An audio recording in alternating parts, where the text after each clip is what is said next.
Oh, wow. Didn't see you there. So welcome to the show. I'm Mark. I'm Britton. All right. And today we're going to talk about a very, very interesting movie called Virus from 1999. Yeah. Starring Jamie Lee Curtis. Donald Sutherland. And one of the Baldwins. Yeah. Billy. Billy Baldwin. So I've never seen this movie. I don't know. Did you see it, Britton? Yeah. I saw it when it came out in the Blockbuster. Okay. Yeah, we rented it, me and the fam. Okay. So, all right, so let's get started. So do you want to run down what the generic plot of the movie is? So, the movie starts off in the Mir space station years before it crashes into the Pacific.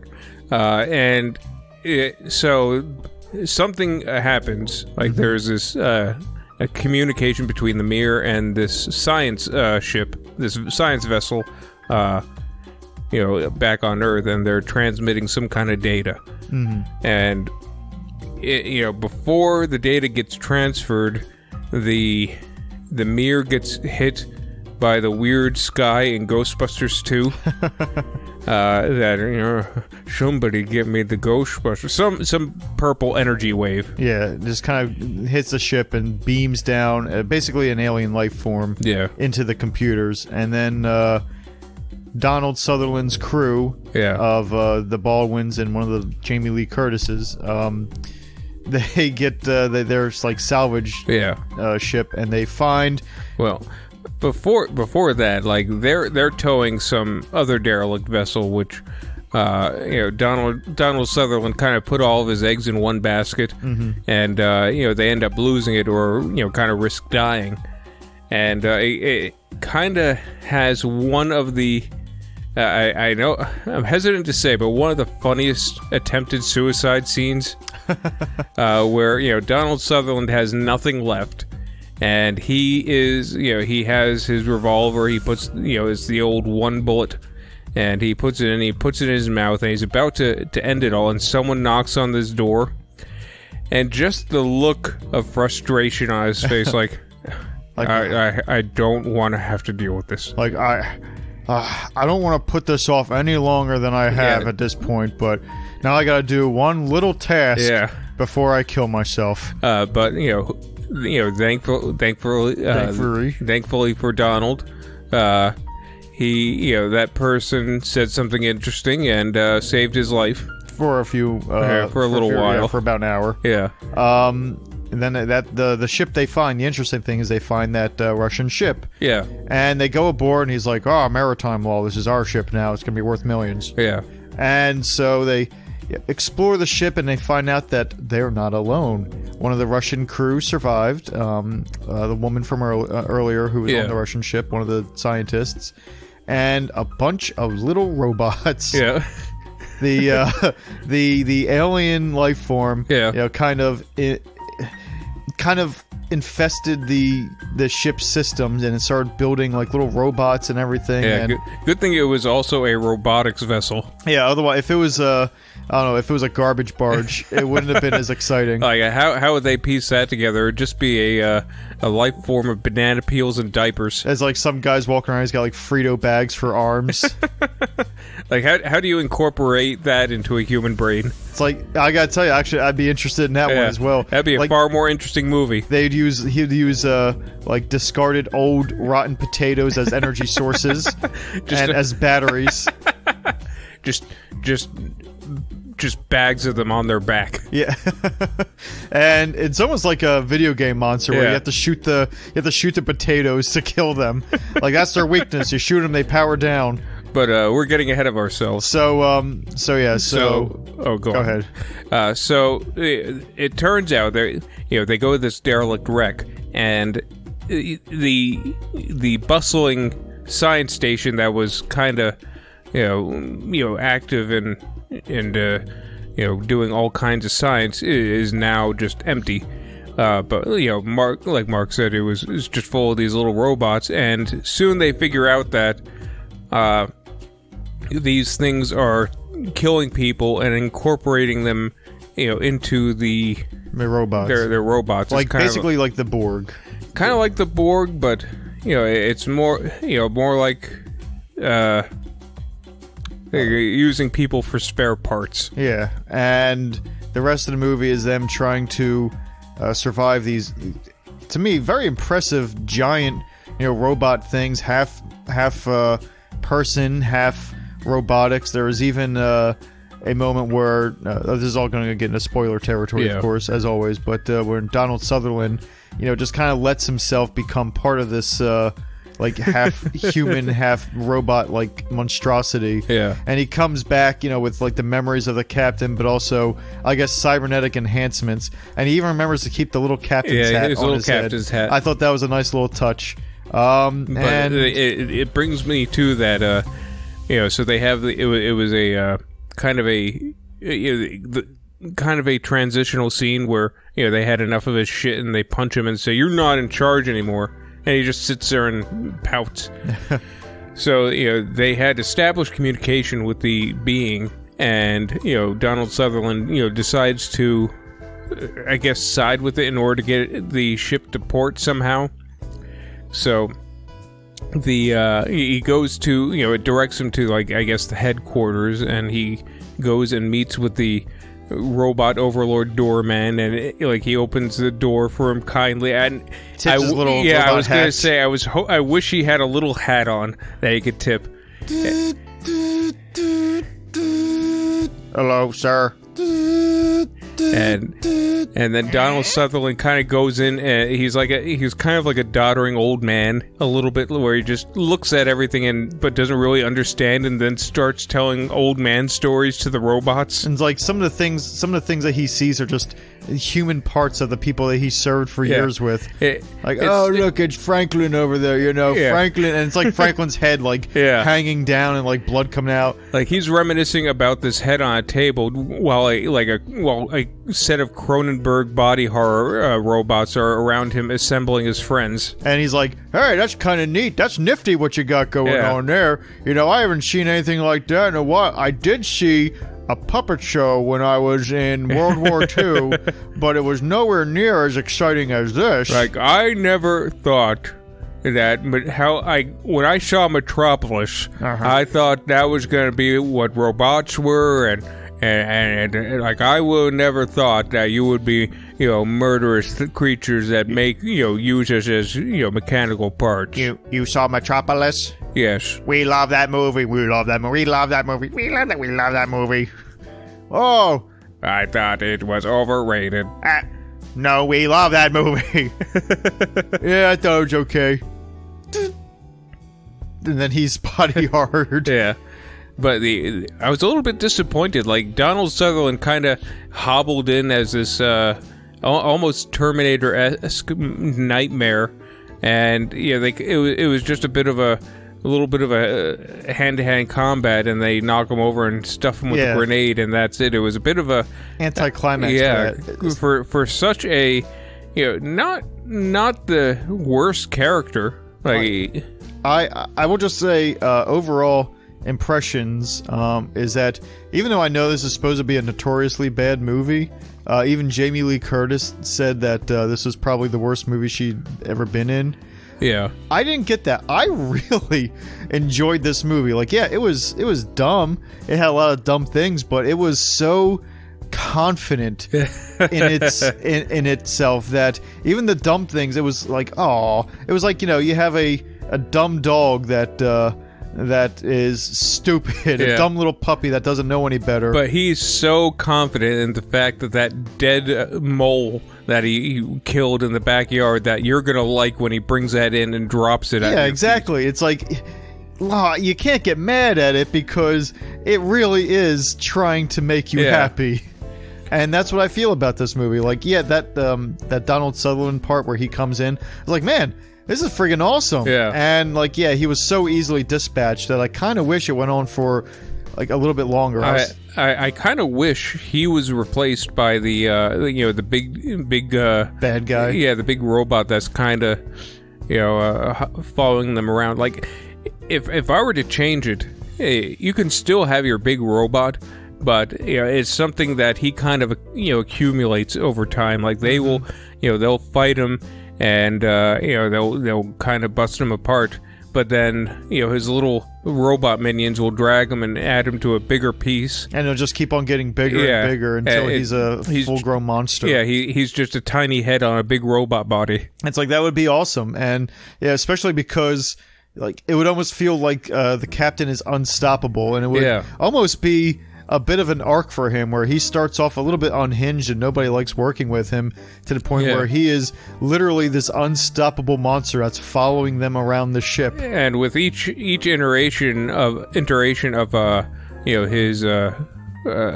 his body, like, he loses a little bit of himself, to the point where by the end you don't know if it's the captain or if it's the hive mind virus thing. Yeah, like at first maybe he starts off and he's talking and he's got he still has his Donald Sutherland doing some weird accent, and I don't know what he was doing. I think it was trying to be Irish. And so it's still Donald Sutherland, just talking, doing like, "Hey, how's it going? I remember you, Foster. You're a stick in the mud. You've always been a stick in the mud." Or he's fighting them, but he's still talking about the $30 million thing, until, like, by the last iteration, he's full of, like, his voice is different. Yeah, his voice is more robotic. He's talking about what the plans for the future of mankind and his species are going to be, and it's questionable whether or not it's even Donald Sutherland anymore. It's like, at first he's talking like, "You cost me $30 million by doing this," and having his own personality, but by the end it's more of a, we shall make port and we shall be, and we shall explore this world together, kind of thing. And I think that would have been a better arc. Yeah, I think that instead of just having him for a few seconds and then they just knock him over and blow him up, they shoot the potatoes off his back, and then that's it. Because, like, overall, from my just thoughts of the movie was that it was big in the right areas. Like, the special effects were really pretty impressive. They were very good. The sets were very well done as well. It felt like you were actually on some kind of derelict wreck. We had some pretty good talent on there. Yeah. I like Donald Sutherland. I like Jamie Lee Curtis. Yeah. I tolerated Billy. Yeah, exactly. He was all right. He was passable. We have Cliff Curtis, who I only know from the from Die Hard 4. Oh yeah. As the head of the FBI, and I think he was fine. Yeah, I think I swear he's playing like some kind of, I think, New Zealand Aboriginal.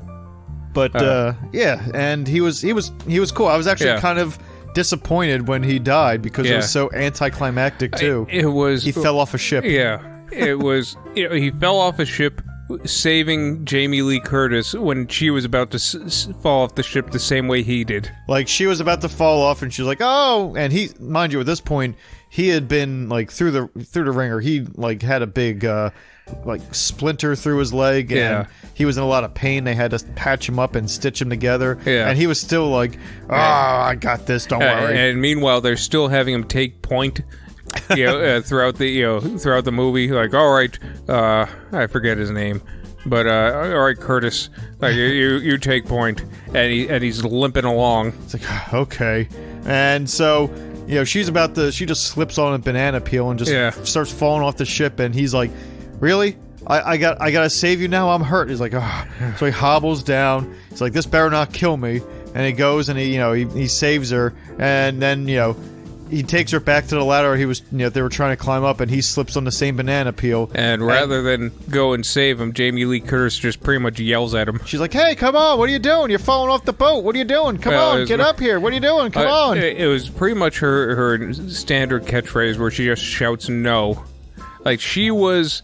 Like, Jamie Lee Curtis is a great actress, but her character was just the biggest, most complacent stick in the mud. Yeah, I grew weary of her character. Yeah. There was nothing that she could encounter that she couldn't complain about. Like, I get it. It's not an optimal situation to be in, but you know what? Unless you have something to bring to the table, stop. Stop. You don't see the man who's hobbling along because he was injured complaining about everything. He's like, "Nah, come on, guys, we gotta move forward. We gotta move forward." She's like, "Yeah, but do we?" Earlier in the ship, or in the movie, like when they found the ship originally, and they were breaking it down, they're like, "Wow, we're gonna make $30 million off this." Like, and each of us are gonna make like at the same time, we're gonna be making $3 million each from doing this. And she had the gall to complain about that. Like, I'm not sure if we should really take this ship and make that money. I know maritime law. Like, if someone's still on the ship, it belongs to them. Like, and he's like, okay, we're sweeping the ship right now. We kind of hope that we can be $30 million richer. Of that, are you serious? I would rather us not be richer. I get it. She... Donald Sutherland kind of was a bit of an asshole, in the when they were 100%. But you don't have to deal with him. If you're $3 million, richer, you don't have to you can get your own shitty ship and tug your own tugboat. I do. One way or another, like you have to. I mean, except for how it turned out, but basically, as far as she was concerned, they were going to have to make port again, one way or the other. So why not with $30 million? I know. But there is one scene I do kind of want to highlight a little bit. I know you mentioned it earlier, and it was the scene where they first start talking to the ship. They go into a computer and they start asking it questions, and the computer kind of stops, or the robots stop attacking, and kind of have a discussion, kind of like Hans Gruber and John McClane almost. Whereas at least enough respect between the two entities that they could speak to one another. And I thought that was pretty cool. I would have asked it some different questions than they did. Like, they asked, like, what do you want from us? Who are you? What are you doing? And they were like, humans are evil and disease. That was the voice. But it was at 209. Like, actually, yeah, that's pretty much what it is. You have 20 seconds to comply to open the door. But I would have asked it things like, what does color taste like? It tastes like... See? You ask it something that it can't answer and it shuts down. It's like the prisoner, they just ask it why. Why not? Damn it. I thought that would have worked. They are truly the better intelligence. Alright, I think we got some questions here. See, in my movie, I would have had them challenge it to electronic chess. Winner take all kind of thing. Oh, no, the computer almost always wins in electric chess. Almost always wins. You have to have it do, like, the tic-tac-toe at the end of war games. Electric tic-tac-toe? Yeah. The only way to win is not to play. Or, somehow that... Because it has everything about human knowledge, built into it. It studied all this human knowledge that was on the different ships and the science vessels. So it'd be great they could, alright, can you beam up some, maybe some Candyland? I have drawn double yellow. Oh, no. The molasses swamp. Oh, not again. It's like, ha! Yeah, see? And then it's almost like that death scene from Bill and Ted, where they keep on challenging it to different games. You sunk my battleship. And then it just sinks.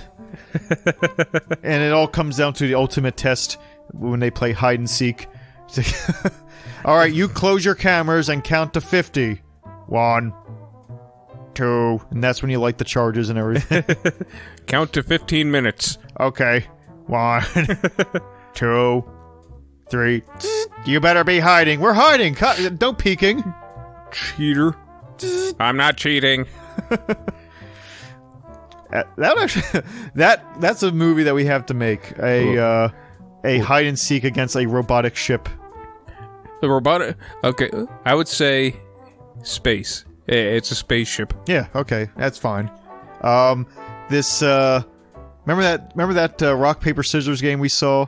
That movie, Animal World, I think it was. That was a good movie. Yeah, it was a foreign movie from China, and then out of nowhere, here comes fucking Michael Douglas to class up the joint. It was immediately after we watched Ant-Man and the Wasp, and so.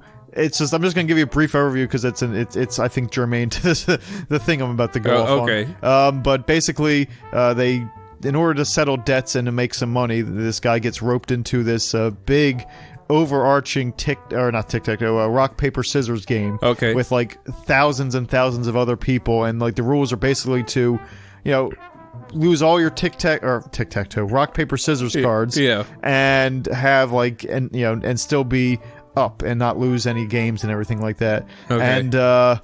And it was a fantastic way to bring a kid's game into something that had some real depth to it. Yeah, and there was like strategy. Yeah. And he would it was almost, there was a lot of gotcha moments. And, yeah, it was a really good movie. Yeah, it was surprising, very well done. Like the first 15 minutes, I was like, this is going to be awful. Yeah. And then it just turned around. But anyway, I want something like that for hide and seek, where the robots invite a bunch of humans from all different nations and backgrounds and different classes, and they get them all together and have a big hide and seek kind of thing. And once the computer finds you, you get put in a blender. Yeah.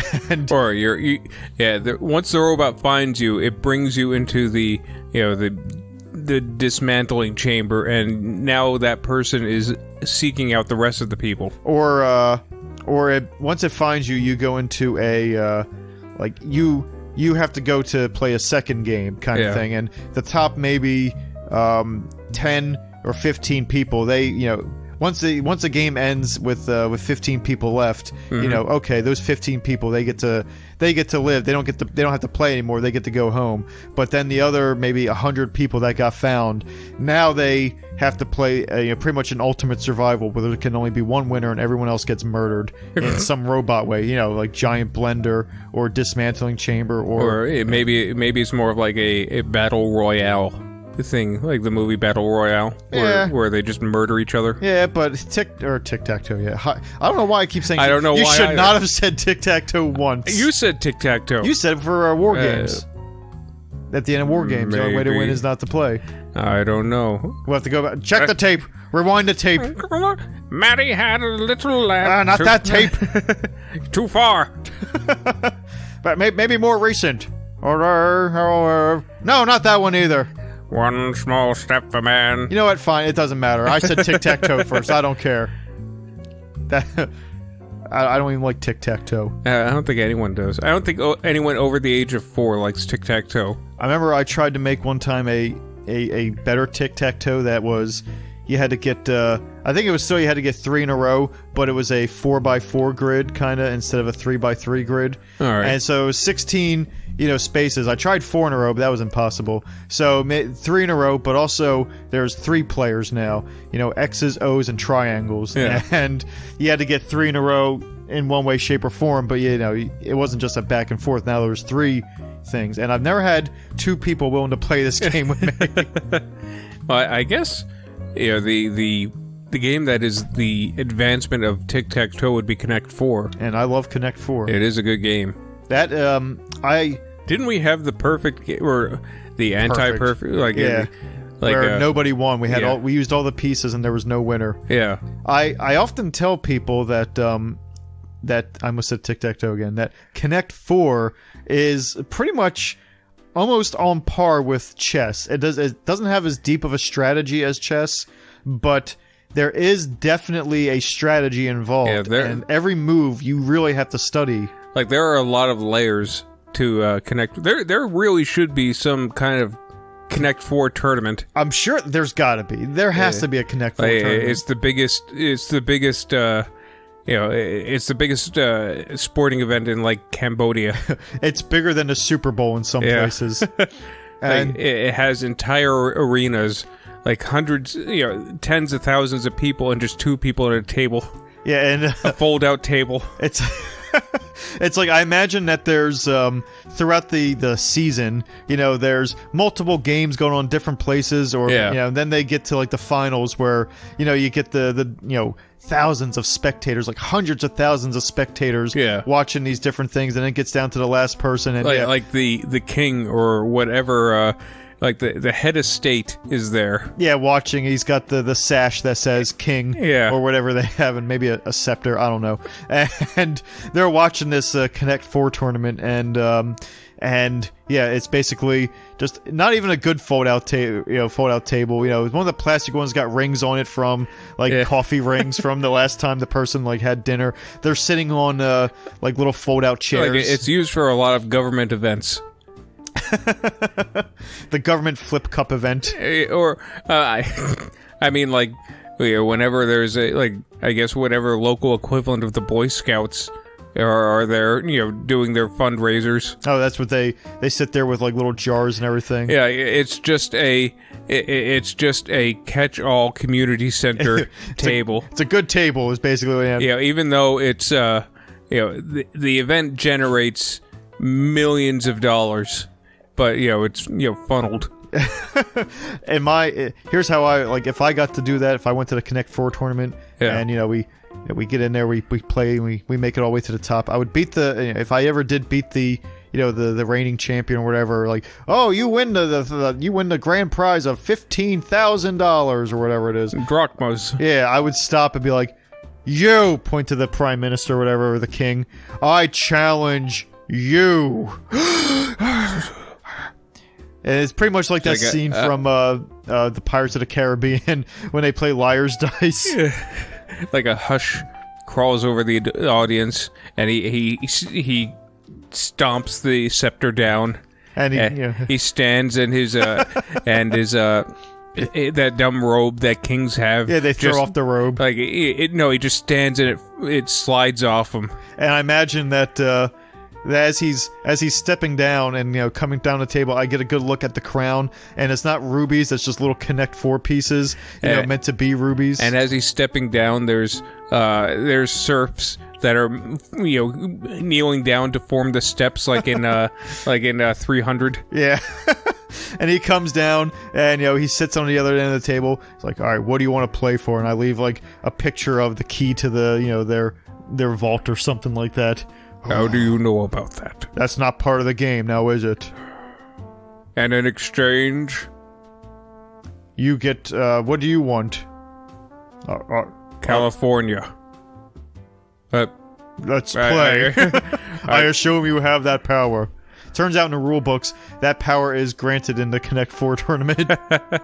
Like, the United States signed a treaty with the UN that, any citizen can gamble away its territories in that one tournament. Yeah. It's like, all right, like, and they get word, and the president's like, oh, he better win. Who's that wormy guy? Oh, I was trying to do a Reagan voice, but it didn't turn. Oh, he better. Oh no, I hope he wins. Oh no, California's a good state. It's a border state. We get a lot of imports from there. We have Hollywood there. We don't want to move anywhere else. I forget it. Silicon Valley. We have San Francisco there. Oh, bother.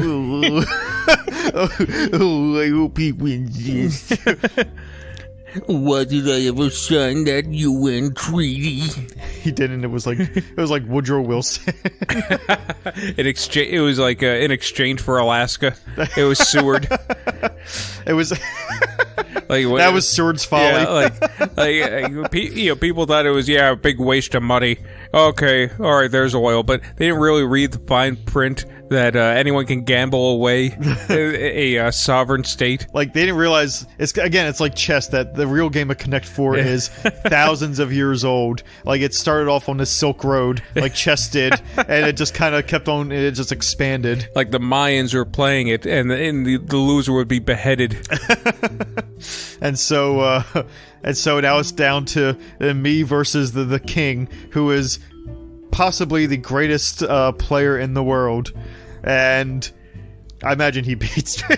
Yeah, he beats you, and California is now part of whatever country he's from. I got you diagonally. Pretty sneaky, man. All right. I just get that's You're it. Just shot on spot. It's like I get like if. It's probably for the best. Like, now from then on, I'm on the run. Yeah, because it's that or you're jailed for life. They're either gonna get me, because I dared to challenge the king and I lost, or I can't go back home because I lost California to them, and now they're now another country has it, and now their wealth is going up. Yeah, and America goes through another monumental recession. And so it's like, oh man, well, where do I go now? Like, there's nowhere you can. Like, why would you challenge him? Like, he has. Yeah, I imagine. Yeah, he has the Connect-Four crown. He has like he has a golden Connect-Four checker that he's ringing through his fingers, like how not Mert, but how Riggs does with the quarter. Yeah, he's got a a Connect-Four piece in amber on top of his scepter. Like it is it has tattoos on his fingers. Connect-Four. It's like a red, then a black, then a red, then a black. Of course. And I'm like, you know what? I felt confident after winning the tournament. What can I say? Like, you should have just kept your money. Like, you gambled for a key you didn't even know it was for. I just assumed that this key led to somewhere. Yeah, it's like he shows you it's just a broom closet. No, it's like, I don't even want that. I wanted it to be like, it was the mystery of what was behind this door that was so important to me that it festered in my mind. And so I worked my way, learned the ways. I went to Tibet and learned like Connect-Four from one of the ancients and took that and just lost. It was an easy one. Like, it wasn't even a challenge. Like, he was like, huh, I expected more from the man who challenged me with that key. And like, he didn't get you just one way. Like, had he not gotten you that way, there was like 10 or 12 different ways that he would have absolutely ruined you. And had you won, there was a sniper in the rafters anyway. I think he would have honored it. I think that it was that's part of the UN treaty. No. Connect-Four is a dirty sport. So from then on, I'm playing Connect-Four on freighters, just to make passage. Yeah, like, and it's like really shitty prisoner Connect-Four where it's all made of whittled wood. Yeah, and they don't all slide. They don't all land in the things correctly. Yeah, and so you have to push it down sometimes. Yeah. Sometimes you have to shake the board. And like in order to get up there and actually do the price, like if you lose in this freighter game, if you win you get food, if you lose a finger. And I imagine you look haggard, like you have a big scruffy beard. It looks like you haven't slept in weeks. And I'm playing against Two Finger Joe. Yeah. And I'm like I don't know, I'm just so hungry right now. And I imagine if you don't win, like, you're going to be fed to the chickens. I just lose a finger. That's not so bad. My finger will be You have lost too many times. Like, you gave him an IOU for too many fingers. Like, you can do that. They'll honor IOUs. But you go to the chickens. And give you a chance to win those fingers back. But, like, I got to grow them back or something? No. Like, if you win, you just turn in the IOU. You don't need to lose that finger. But after 3 IOUs, you just and the fourth time you lose, it's like Connect-Four. You're just gonna get fed to the chickens. So I win that. I imagine I win the 4th time. Ripping up the IOU and saving myself. Whew. And it's like, okay. Well, no, you have to win 3 more IOUs. You don't just win once and then you get all your fingers. See, I was thinking like this. I win. I wipe this. Like, oh, that was a close one. Okay, we play again, and I say, I challenge the captain of this ship. You just hear a hush and you got it. That's the same game from before. I was gonna say it's like just some haggard. Who dare be challenging the captain to Connect-Four? And it's like, what do ye want? Your ship. Oh, I accept. And like you put the first piece in, and then it cuts to you being thrown overboard. And stay out. Who does he think he is? We didn't get his fingers. Take your fingers. I'll be good. And you just live the rest of your days on some deserted island playing Connect-Four against monkeys. Yeah, and they win because once it's like once I suffer that first loss, it just broke my confidence completely. Like, it almost begs the question how you got as far as you did. See, I think that again, I think I made it purely on the strength of the elders and everything. But when I lost to the king, like, I was always defending against the move that he did to me, and because of that, I just started missing a bunch of other stuff. It's like, it's like once you start focusing on one thing, you just stop paying attention to other things, and it just unravels me. I want to say it was not that. I don't think it was any type of skill. I think it was just distraction. Like, they'd put a piece in, and then you'd shoot a party favor in their face, and it'd go down the wrong slot. Oh, 4 in a row. He cheated me. Is that what the ancients taught me? Yeah. Connect-Four is a dirty game. It's a dirty game. No, that's like that's like the shady moves you learned in Bangkok. Like, I'm trying to now think of what, like, an ancient one's, version of, teaching me would be. Like, I imagine it's one of those, he puts 1 in, and then 4 just expand, and it's like something mystical. It's like Doctor Strange of Connect-Four. You don't look for the piece, or where the piece goes. You know where it goes. The piece looks for you. Oh. Well, no, don't put that there. What are you doing? You get kicked out. They roll you down a hill. Whoa, come on. And stay out. Like, I think Doctor Strange will be a lot better. I like Doctor Strange. Yeah, it'd be a lot better if they incorporated children's game into it. Like, they'll eventually run out of plot. Now that is somebody I'd like to see play hide and seek. Like, see them at Doctor Strange. Well, just them at all at Camartage playing hide and seek. Like, hey, you went into the tundra. I saw that. It's gonna be very hard when you can teleport to anywhere in the universe. Yeah, but that's part of the game. It's ultimate hide and seek. And when someone has a time traveling universe stone. He's in Berlin again, isn't he? Oh. Yeah. Trying to change the future, are you?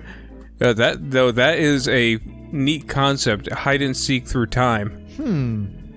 Like that's actually a pretty cool idea. Like, maybe or tag.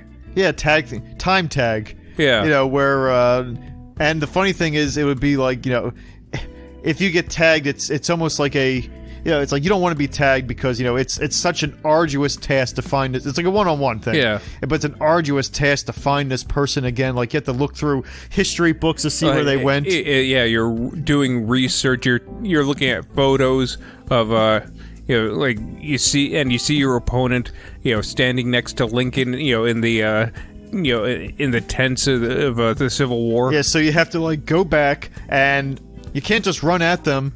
Because they'll just whoop, whoop, whoop, whoop, and just time travel somewhere else. Like, you have to blend in, pretend like now you have to get next to Lincoln in the tent, like dressed as you have to fight in the Union Army for a couple years in order to do it, and then you stand next to him and go, "You're it." Or but you also have to do research because you can't find out that, all right, I can't go back there because I'm there and I don't want to interact with myself because. Yeah. Like, so it becomes this huge strategy game.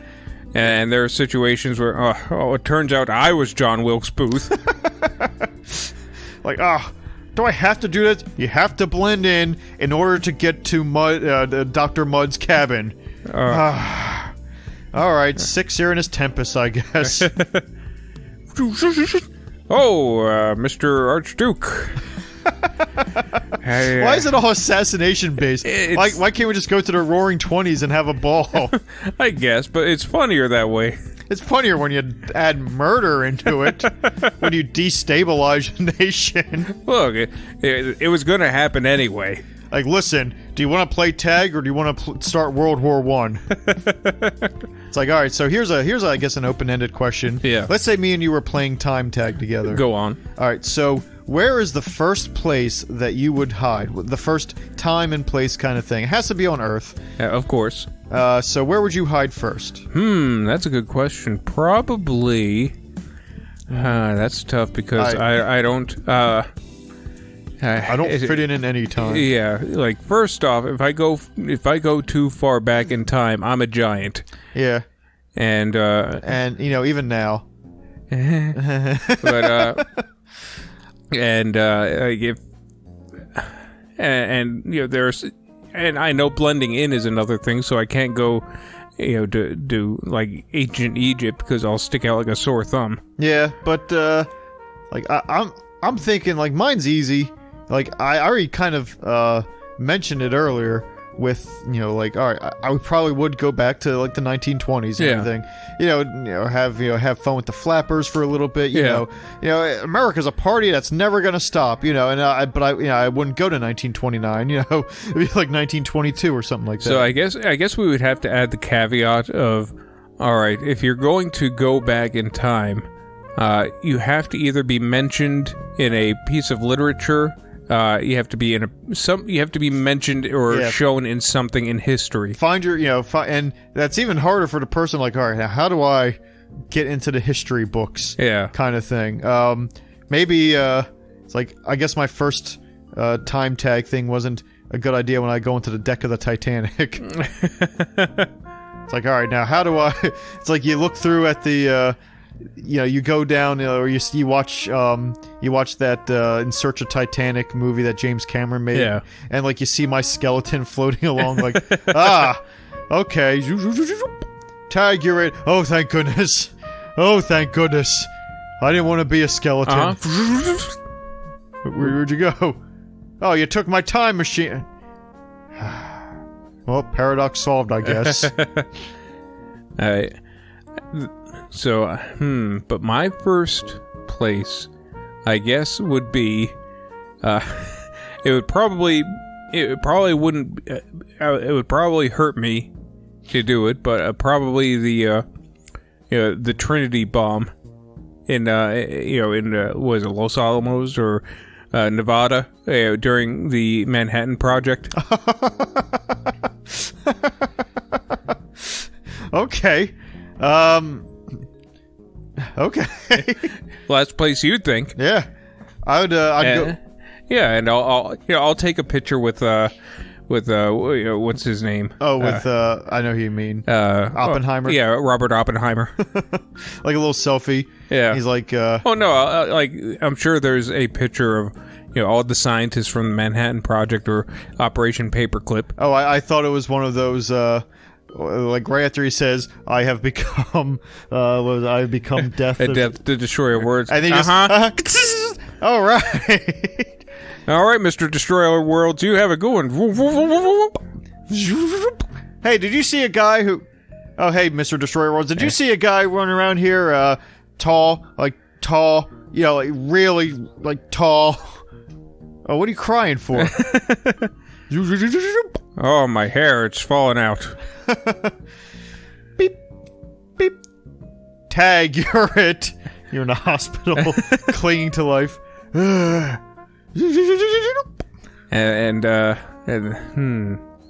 second it's going to be hard to top the Trinity explosion. I guess maybe the meteor.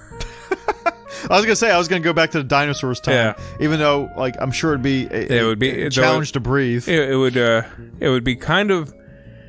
would be very hard to do because again the rules say you have to leave some kind of imprint on history for me to find, and unless you're arranging dinosaur bones in a way that shows like you kill a dinosaur and put some bones in mud that spell out you're it.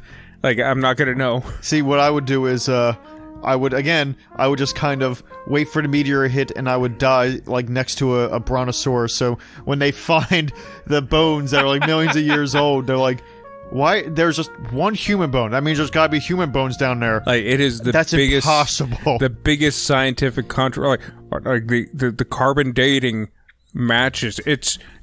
He's wearing glasses for crying out loud. So, gentlemen, we are faced with two options. Yeah. One, we have to believe with scientific accuracy that A, mankind lived among dinosaurs. Let's not listen. Or that time travel is scientifically possible. Like, because I think it's great that we're not telling people about the time machine we have. Also, like, once that guy makes that announcement, I think that'd be warning bells right there for you. Like, I know where Mark is. But I guess you do that and die, and I guess I have to come back and save you. Yeah, well, that's what happens. Like, I'm setting my bones out there so that I know that you're gonna find me, and then come back, and then we'll have a paradox schmaradox. You come back, you tag me, and there's no bones anymore. Yeah, and we don't have to worry about that. That part of the game anymore. And so that's it. Like, and they don't know about time travel. It's a very self-contained loop. Yeah, like you come up to me dressed as a dinosaur. Are you there, Mark? Tag, you're it. Oh, I thought you were a pterodactyl. Or I guess a brontosaurus would have been a funnier joke. And that would be a fantastic movie. Or Time Tag, yeah, or even a book. I think it would work as a book as well. Now, here's a question: like, where does it end? Like, how do you have an ending to that? It would be tough because, like, it can only be in the past because you can't really send a message back. Yeah, from the future. Yeah. I'm gonna say that. It ends with the two time taggers. Yeah. Like, completely destroying the time-space continuum, and in order to save itself, the universe expels us into just like, or the characters into like a pure, like, just white void. Yeah, white, just a essentially timeless purgatory. And it's like, well, and we're too far away to tag each other. Yeah, like yeah. Like we can't like, for thousands of years we're trying to swim over to each other to tag each other, but the more you struggle, the further away we get. See, I actually have almost a solution to get out of this. Where I'm assuming we still have our time machines, and I know that there's no time in this void. Yeah. But if I could, I would just keep on going back, over and over again until there's just millions and millions of me. Just like using that to like launch myself. Tag, you're it. Or is it just, it doesn't matter how far you go back, you're just stuck in the same void? Well, it's going to be tough. Like, so thinking about it from, oh man, because like there's no time. Yeah. And you aren't moving. So from wherever you are's perspective, you have always been and always will be in that spot. So when you go back in time, you're going back in time into that same exact spot that you're already occupying. Like that first time, that's actually that'd be a great way to end the book. Like, all right, well, let's go back. We're still here. We're still here. And it just kind of, that's where it fades out. Oh, that's for such a fun concept, that is such an agonizing ending. Well, no, but by the same spot you're time traveling into your own body. Yeah. Like, eventually, if you do it enough times, I guess you would collapse into a black hole. Always a black hole with you. Look, I'm just saying. And then that, it's almost like a fairy tale now. Yeah. They time traveled again and again until they became black holes, and then they circled each other forever and ever. The end. Like, I don't like this story, Grandpa. Wow, that really took a dark turn at the end. Yeah. They were having fun. I guess, though, I guess the characters really did deserve it if they're assassinating archdukes and shooting Lincoln and causing paradox after paradox. Like, these aren't good people. Yeah, like, they're just dicking around with time with something they shouldn't be able to do. And I imagine that they don't have time machines. I imagine that they're, like, brothers who, are just born with the innate ability to just travel back in time. That or they're like the rich aristocracy in the far future where, highly classified and highly sensitive technologies they have access to because there's some dumb politicians. Yeah, they kind of tripped their way into. It's like that Richie Rich movie, where Richie Rich had that time machine that was being built in his house and went back and changed the past. Oh, I forgot about that. Yeah, that was stupid. That was a terrible movie. Oh my! But it was never boring. It wasn't, and it was like I remember it was very It's a Wonderful Life-esque. Yeah. About like, oh, Richie Rich is so kind. Look how miserable everyone is without Richie Rich.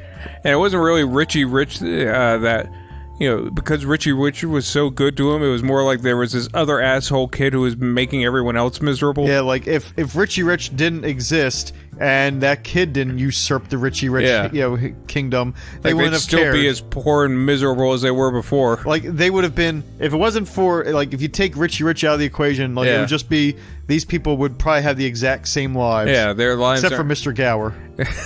He will have actually poisoned that kid. Yeah, and everything would have been much better. Like, I think it was like the third Richie Rich movie that they made. Oh, and I think they made. Remember that? This is more for me and you than the podcast. But remember that Dragonheart movie that we watched? That was the sequel. It wasn't bad. Yeah, it wasn't bad. I think they made a third one. They have it in my library, so I'm gonna have to pick it up and bring it up. I should have brought that instead of Popeye. That was terrible. I liked it. I liked the Popeye movie. Robin really Williams. Bad. I liked it. The music was horrible. And he's large. Shut up. I liked it. Britton didn't. I didn't. We should have talked about that, but we were tired. We were very tired, and then I had to watch my movie that put us to sleep. That was yesterday. It wasn't the same day. Are you sure? Yeah, because we didn't watch Popeye yesterday. Oh no, we didn't. We watched that Friday. What the hell did I watch after? Because it was like I know I picked the shitty movies of the both of us. I don't know. We just watched that Meet the Deedles today. That was pretty shitty too. That was a sin against nature. So maybe you'll get that in the future. I'm going to go on a limb and say probably not. Unless everyone writes in and demands that we do Meet the Deedles, I don't think we'll ever watch Meet the Deedles. I don't want to watch that. Was if Bill and Ted were rich, annoying children. Yeah, Bill and Ted didn't have any charm to them. Yeah. And the movie didn't have a self-awareness about Bill and Ted. That would be what the movie was. Yeah. And I have a feeling they only use the word deedle because they like to shout the word deedle. Is there an opera devoted to them? Like, if you're gonna make a stupid movie, like, go all out with the stupidity. You know what I mean? Like, if you're gonna have the Deedle being the Deedles being like just assholes destroying everything. Yeah. Maybe have an opera at the end where they sing an entire opera about how bad the Deedles are. Yeah. And then the Deedles, they crash the opera and they realize, oh man, we gotta act in the rest of this opera or else the school police are gonna lock us up. Oh boy. And then they belt out like really strong voices. We need the Deedles. And then there's then the carbon monoxide poison, gets the auditorium and everyone dies. That's how I'd end it. What a dark man you are. Look, that brought the demon out. that put me in a dark place. Like, Popeye was one thing. I can handle Popeye because, say what I could say what I want about the movie. The acting was all right. And, it was good performances by the characters were fantastic. The writing was awful. And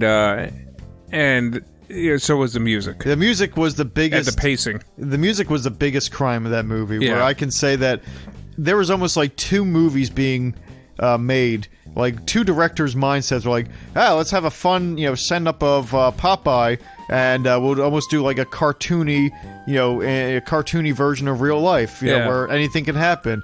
Oh, that was really fun. I really enjoyed that. And the other guy was like, how about musical? Oh, okay. Why? Well, how about why not? How about instead of music, like we've done this before, like, Little Shop of Horrors? Yeah. That hasn't come out yet, but, you know of it, yeah. Well, let's just make the music not catchy at all. And not even good. Oh. Why? And then we'll